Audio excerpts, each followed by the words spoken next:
There was once a girl named Adele. People called her Little Red Hood because she always wore a red cape that her grandma gave her. "I made this with rays of sun," grandmother told Adele. "It would keep you safe." On Sunday, Adele's mother said, "Take this cake to your grandma. See how she is, and then come back. Don't talk to strangers and on the way." Adele promised, and off she went. Grandmother's village was on the other side of the woods. The day was hot, and the shade under the trees was cool. Adele sat down and fell asleep. She dreamed someone was calling her. She awoke, and there, standing close and watching her, was a wolf. At first, Adele was frightened, and she could hardly breathe. But then the wolf smiled. "Good afternoon, my dear," the wolf said. "I hope you had a nice nap. What are you doing here?" "I'm on my way to Grandma's," Adele told him. "I see," said the wolf. "Where does your grandma live?" he asked. "She lives in the first house in the village on the other side of the woods," Adele told him. "Well," said the wolf, "I can tell you a much shorter way to get there." But he told her a way that was much longer. Adele thanked him and went the way he said. Then the wolf ran straight to Grandma's house. He pushed the door open, but there was no one inside.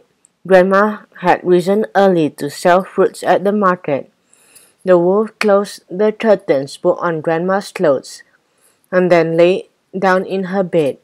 At last Adele arrived at the door. "Knock, knock."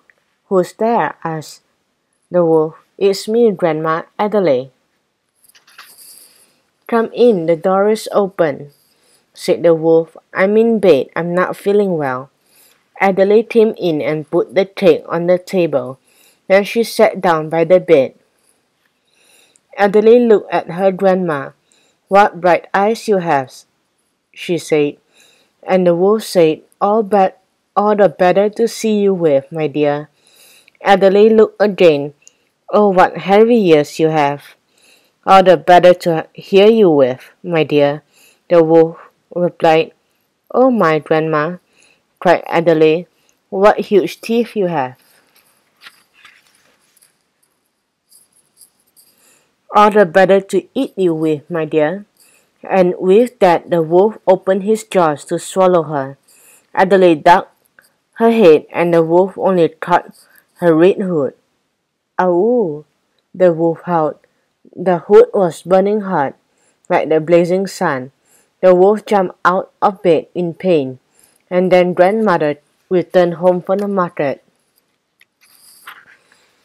She opened her big empty sack and caught the wolf inside. Then she tied the sack and threw it down the deep well by the house. And that was the end of him. "Well, Grandma," said Adele, "it's good you wore your red cape." She shared the cake with Adele, and then she took her home. And Adele promised never to talk to strangers again.